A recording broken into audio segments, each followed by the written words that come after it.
Yo, first things first, I gotta apologize if the sound of my chair squeaking is in this video. I tried to put WD-40 on it and nothing works, so this is just something we're gonna have to live with. But anyway, I'm in a very good mood today. I just had some delicious Korean food at this restaurant with a famous chef from Korea. Me and my coworker Eddie went. Delicious. So I'm doing this on a full belly. Very happy. I was just skateboarding with my roommate Finn as well. So it's a good day today, and it's getting even better because now I get to talk about an excellent book that I've just read, which is Wild Sheep Chase by again Haruki Murakami. This is my third Murakami book. Check it out. My bookmark even matches the cover. Pretty cool, right? This is a great book. This is a really great book. This was recommended to me by a very good friend of mine, and it did not disappoint. This book is just full of life. I feel like it's just like so human and real and down to earth, but just awesome and really enjoyable read. So if you watch my previous book review on the Wind/Pinball, this is the sequel to that book, and it was written quite a while later, if I remember from, he talked about it in the prologue of the first book. He talked about the timeline, and I think this one was written a lot later because he felt like he had to come back and really like bring everything together, and he did really well. It just does everything a lot better. I would say that it has all the same elements of just humanity and just kind of an average dude's life and just random little goofy things happening all the time. But this one has a clear goal. Like, he has a mission. He's got to find the sheep. He's going on a sheep chase. So yeah, I will do a short part where I try not to spoil it. So what do I like about this book? Yeah, like I said before, it's just very human. I love the way he describes some events. Here, I'll read this one quote quickly. That is just... Anyway, here's the quote. "I sat down at the counter and washed down a cinnamon donut with some tasteless coffee. The wall in front of the counter was mirrored, giving me an unobstructed view of myself. I sat there looking at my face, half-eaten donut in hand. It made me wonder how other people see me. Not that I had any way of knowing, of course." It's just such a real, average experience. Like, there's nothing special about this experience. There's nothing crazy going on here. But I could totally see myself doing the same thing, going to this donut shop, eating by myself, and thinking those same kind of random little thoughts that pop into your head. And those are the moments that really matters, that you gotta really live in. Just those small, everyday moments. And I tend to forget them. Like, of course, I know as I'm going through my day, I'm thinking about so many little things and how important I'm having fun, but then none of them sticks with me. But of course, at the time, it seems so beautiful and it's important, and even if it doesn't stick with you, I think it's great to just live in the moment and really appreciate those small things, and I love that he really includes those in all of his writing, and it just makes it very human, and that's one of the qualities I like most about his style of writing, is just the humanity. It's definitely a little wacky. The whole thing is about, I don't want to spoil it, but it's about weird sheep that like control people's minds, kind of, in a way. You just gotta read it to really know what's going on. But it's really cool. It's not very hard to understand. I think pretty much anyone could get into it. I think it's kind of hard. Like, I really had to think about to find some deeper meanings from this, but I think you'll enjoy it no matter what. He gives a lot of cool backstory. The characters are really interesting. You really get to feel the voice of the main character, especially having read the first book, or first two books in the series. You really feel the voice of the first character, and like getting to see his relationship with the rat now that they're kind of apart. It's really good. There was nothing I really disliked about this book, except that it can be kind of boring sometimes. Like, not everything is super high action. There's a lot of just slow moments. But that's what you should expect going into this book, is that there are a lot of slow, kind of just small, average moments, just silent, kind of appreciating cool buildings or just train rides. I don't know. It's just like an average everyday book. So yeah, it's not the most exciting. It's not adventurous action packed thing. It's just an average book. But if you're expecting that, I think you will really enjoy it. Okay, I'm spoiling it now. So if you haven't read it, go read this shit. It's worth it. So first, talk about the main idea. Of course, preface this. Oh, I was gonna preface this at the start of the video, but I forgot. Anyway, I'm gonna say it now. So the reason I'm doing these book reviews is not because I think my opinions matter really that much. Like I'm just a dude who's reading these books and enjoying them, hopefully. And I just want to have a record for myself. So I don't care if you agree with me or disagree with me, but I would love to discuss them, like, you don't have to listen to me. You can say, screw that guy, that book probably sucks, I'm not going to read that. I don't, sure, go for it. The reason that I really started doing these is because I felt like I would read great books or watch great movies, and I would really enjoy them, but then after a few weeks or months, I would just completely forget about them, and people would, like, talk to me about them, and I'd be like, oh, yeah, I really like that book. But then I wouldn't have anything really to say about it. Like, I didn't remember any of the finer details or what I really liked about it. So I just want to have kind of a record of all these stuff that I've read, so I can look back in the future and see what I thought about it and remember. And I think I would like if other people see it, too. That's totally cool. I love people seeing my ideas and seeing what other people think of my ideas, but it's just an opinion, it's whatever. Take it if you want, don't take it if you don't want to. Anyway, now that I'm done with that, I think the main idea of this book is that there is no meaning to life.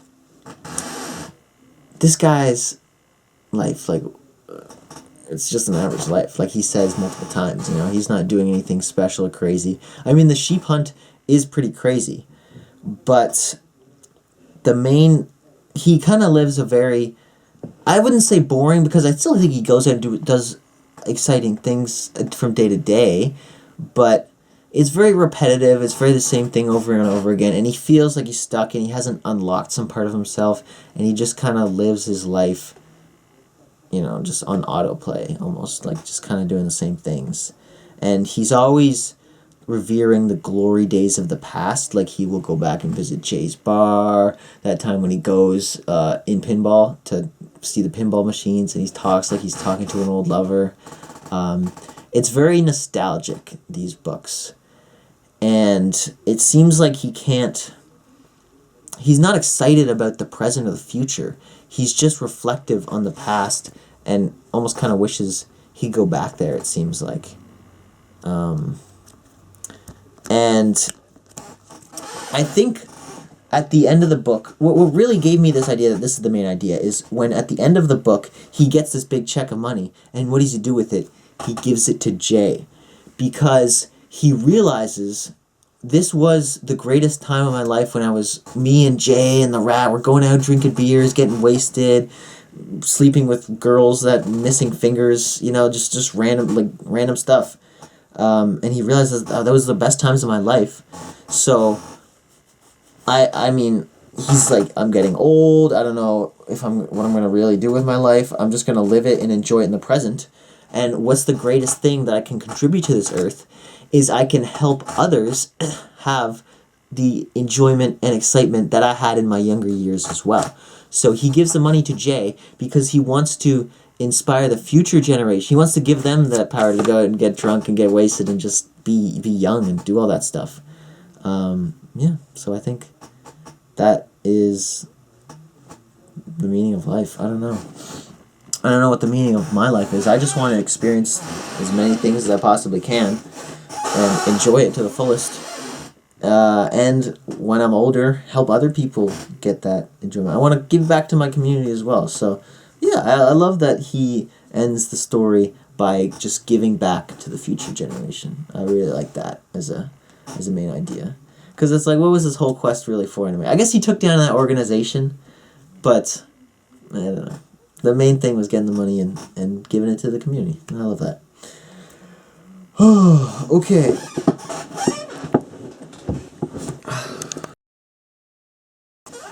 Oh yeah, another quote from that kind of reinforces that main idea thing was when he's talking to Jay, and he's talking about how like, oh, I feel my generation is already over, and then Jay says the song is over, but the melody lingers on. So although the past generations may not be like ruling the world anymore, they're still there. They still influence so much with all the art and culture they've created. So make sure that your life is a positive thing and you give a positive impact to the world, because that's what you leave on the next people that are going to inherit Earth. So yeah, I think it's really important to do everything in life in mind and have in mind that just giving love to the world, I guess. Just being a positive person. When I was talking about how his life is like boring on repeat, one thing that made me think of was his ex-wife, who she was always seeking change. Near the end of Pinball, 1973, it wasn't his wife, it was his secretary at the company, and they went out for some little like dinner together. It wasn't a date, it was just like they're still just business partners at this point. And she confided in him that she felt kind of stuck. She felt like she was just living on repeat, but she like wanted to go somewhere else. She wanted to explore, do things, but she just felt like she was just going to work every day and coming back. And he was like assured, he was like, oh, no, don't worry. You're doing great in life. You're going to meet a man. You're going to get married. Everything is going to work out. Just wait and see. You're going to be happy. And I guess she listened to him, because they ended up getting married. And then they ended up getting divorced a year later. So clearly it didn't work out, because this woman craved change. She craved something exciting new. She wanted to grow. But he didn't. And she tried to be with him, and I'm sure she tried to encourage him to change and grow. But he just didn't. He just was a very static person. And he doesn't, I don't know if he reflects on that so much. There's not a ton of character growth in this book, honestly. He's kind of the same guy. He's a very stubborn person, to be honest. And I don't think he realizes why his ex-wife left him. I kind of wish there was a follow-up on this book, honestly. Because I'm left kind of imagining what happened to them after this crazy experience with the sheep. Oh, one thing I thought was so real was how he goes and sees Jay, and he talks to them, he gives them the money and everything, and then he just walks to the beach and he sits down and cries. And oh man, that's so real. You just gotta cry sometimes, man. He went through so much shit, and he was so strong, and just really, you just gotta let it out sometimes. I like that. But yeah, man, I really wish I got to see his thought process after this whole thing, because surely having an experience like that where you meet your dead friend, that's going to make you reflect on some shit, right? He's going to want to change. I hope he changes. I hope he does something new. Yeah. Because this whole series theme is like just being the same. But you got to change and grow in life. You got to always be changing and growing. You can always change who you are by just using your mind, using your brain. So, yeah. But I do love how ordinary the book is. It's just an ordinary dude on his ordinary life. He encounters some pretty unextraordinary things, but it's pretty ordinary. I also love the conversation he has with the chauffeur, him and his wife, when they're talking about like God in cars and what kind of God is in a car that's made in America for export to Saudi Arabia. He's like, damn, that was a tough question. No, anyway. I love the dialogue in this book. I really like the character. He's very like bold, even when he's being threatened by this like dude who's clearly got a lot of. He's clearly seen some shit. This guy can do some bad things, but he's still just a goofy guy. He just calls him randomly because he's bored. It's awesome. I love the main character in this books. yeah, so then I think we'll go through some quotes here. Okay, there's one quote from near the end of the book where it kind of tells a little bit about his thought process that I also just thought was a really great quote. Well, okay, so this is him talking about how he forgot, like, he was like, what, do I even know what happened on that day of the explosion? Like, what the hell, it was crazy. So he says, well, one day had passed in any case.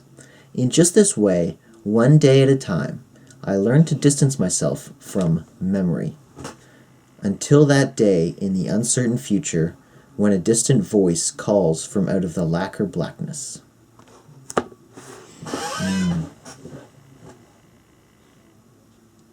So I think what he's kind of saying here is how the past is just the past, and memory is uncertain. You never remember exactly what happened. So the only thing that you know exactly is the present. So you just gotta always move forward until that one eventual day that you die. You know, everyone dies. It happens. It's gonna happen. Your future's uncertain. The past is kind of uncertain. All you really have is the present. So, yeah, I think he's right for distancing himself from the past. You know, you gotta look back fondly on the past and appreciate it, but not live in it too much. Okay, I'll go with another quote here. Oh, okay. Well, I'll talk about the rat's letter. I really love the rat's letter, bro. Writing letters is so awesome. Write letters to your friends. Do it. Yo, shout out my homie Will. He actually is the one who recommended this books to me, and I'm grateful. Oh, man. I love writing letters. It's so good. And the rat's letter is just awesome. I would love to receive a letter like that. It's pretty cool. One really great quote from that was, time really is one big continuous cloth, no? We habitually cut out pieces of time to fit us, so we tend to fool ourselves into thinking that time is our size. But it really goes on and on. Here, there is nothing my size. There's nobody around to make himself the measure of everything, to praise or contemn others for their size. Time keeps on flowing unchanged like a clear river, too. Sometimes, just being here, I feel my slate has been cleaned, and I'm all the way back to my primal state.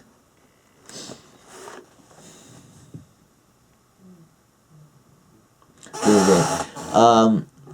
Yeah, time, man, we live our lives so surrounded by time and clock and scheduling events and blah, blah, blah, blah, but time doesn't really work like that. It's just us who have just taken little tiny pieces of it and portioned them out.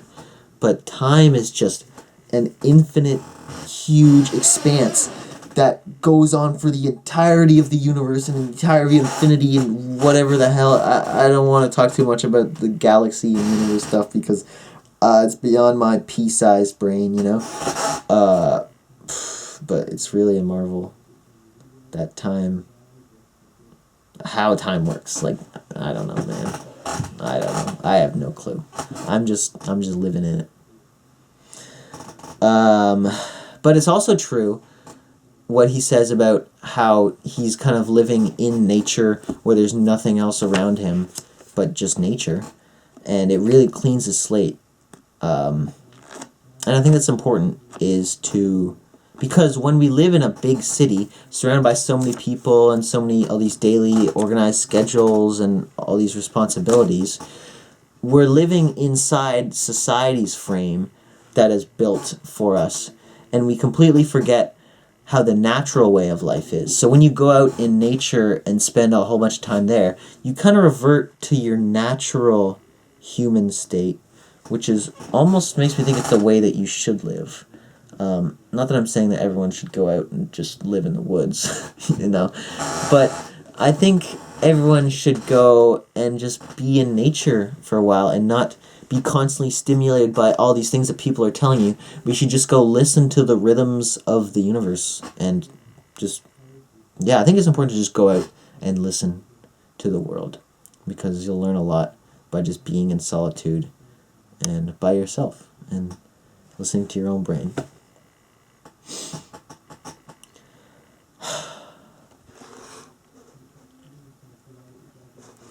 Okay, another thing, maybe I'll talk about fate.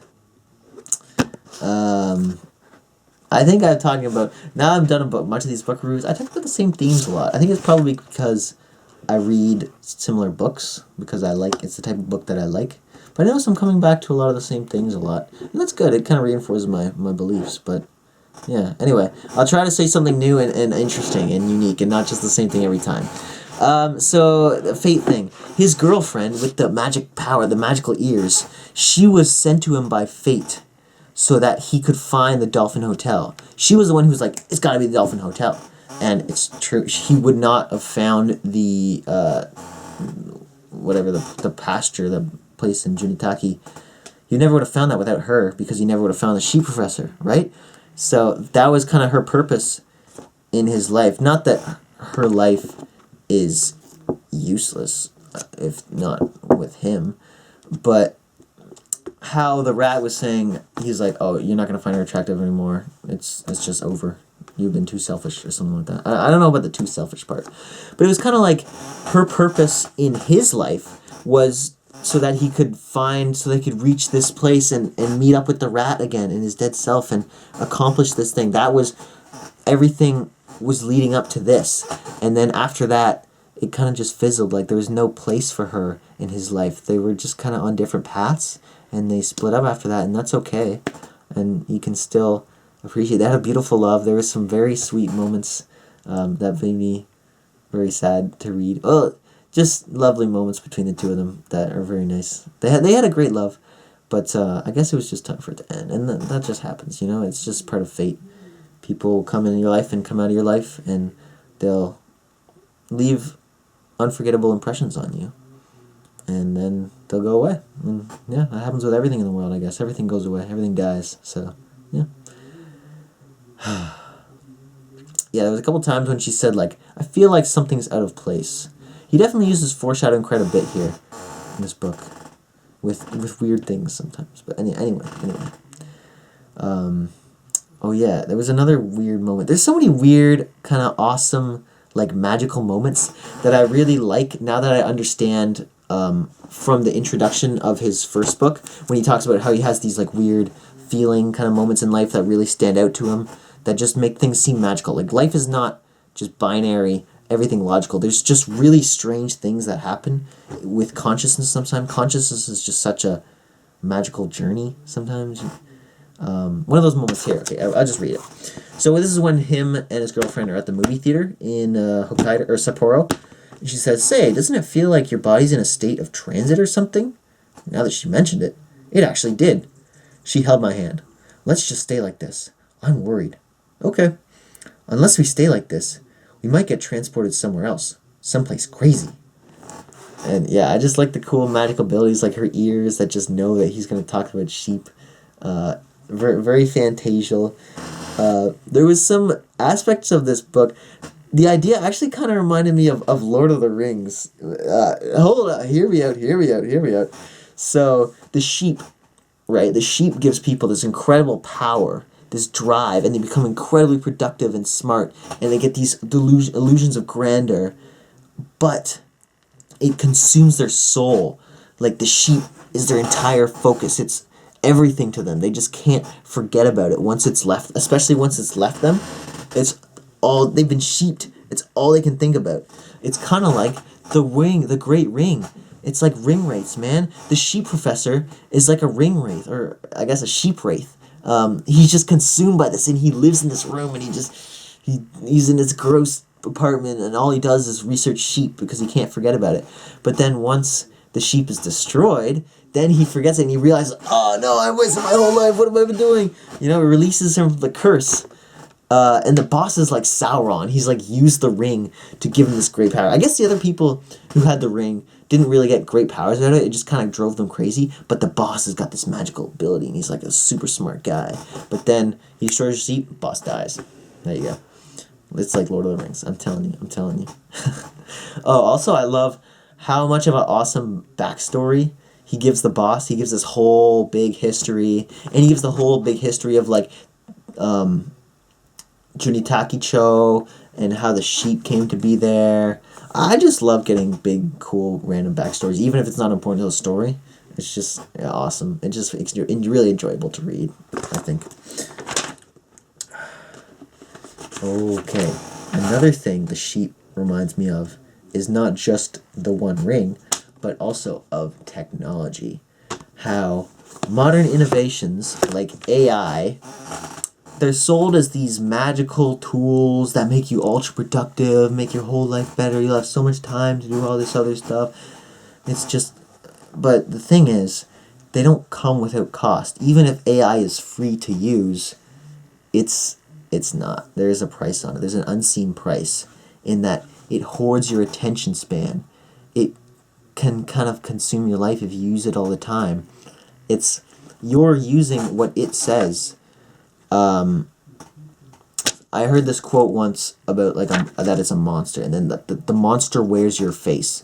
So it's telling you these ideas, and then you're expelling them into the world. But you don't know where it's getting these ideas from. These could be really bad ideas, but you're just blindly using that, you know? The monster is wearing your face. Yeah, technology like that doesn't come without cost. You are sacrificing yourself, your humanity, because you're putting work into the world that's not really yours. It's from this weird magical monster machine, you know? So it comes at a price, I think, and you should reflect before you use technology like that. Okay. What else? I mean, I don't have too much else to say. Let's see. I like how at the end in the epilogue he talks about as the rat's still alive, because the rat was like, yeah, I'm sure we'll meet again someday. And I think it's kind of just in his own mind, you know, this whole thing. And that I'm sure he'll talk with him again someday, even if he's gone. But the echoes of this person lives on in his life. He'll always go back and think about him in future times. So it'll be as if, like, he left an impact, right? So even if he's not walking around among the living, he still put energy into this world, and that energy lives on in others. So I like that he treats him as if he's still alive. I think that was cool. Also, it was, bro, how could he not read the rat's book? The rat made this book as an amateur, and he entrusted him to send him this beautiful book that he wrote, and he doesn't even read it. Like, what the hell, man? Yo, if my homie wrote a book, I would be honored to have the chance to read it, and, you know, that would be great. I would totally read my homie's book. So, this guy, the main character, he's kind of, like, how do I describe it? He's kind of selfish sometimes. He's, no, there's a better word for it. Pretentious. He's kind of pretentious. And, it was a lot more noticeable in the first book, but it's definitely still a thing, how he's selfish, and even the rat tells him that you were selfish. This girl left you. I don't think he was being selfish with that girl. I mean, it was her idea to come. It was her idea to even go on the trip. But anyway, he's just kind of a selfish person, and I'm glad that in the end he ended up giving that money to Jay. That was a very selfless act. Okay, that's pretty much about all I have to say for today. Really love this book. Highly recommend reading it. Highly recommend reading the Pinball 1973 and Hear the Wind Sing first. Well, read Hear the Wind Sing and then Pinball 1973, because you get to kind of see his whole life, and you get to see it's kind of the same voice throughout the whole thing, and his relationship with the rat, and how they kind of they slowly, like, they're together, they're good friends, and they slowly kind of separate and go on their own passive life. And you don't get to really see the rat's part of life because you're in his life. But they're still good friends even with all that distance, and they end up coming together in this big finale and have this incredible reunion, and it's just so awesome. That's just real deep friendship is like, being a guy. I mean, friends with my homies from high school who we each have gone on our own life paths, but I still love those guys, and I wish the best. I wish they're out there living their best life, and I really cherish the moments I get to, like, you know, go back and reconnect with them, and just be on the journey together, but alone, you know? It was very nice. This book reeks of life. It's just a lovely book full of life, so recommend it highly. And music recommendation would be this band called Kokoroko. It's like a Afrobeats kind of jazzy band from London, I believe. So go listen to Just Can't Wait or their whole album. I'd recommend listening to the whole album. Tough Times Never Last is great. If you're gonna just want to listen to one, just can't wait. But yeah, very chillaxed, very good music for a chillax Sunday that I'm having today. Yeah, alright, that's about it. I will see you guys next time.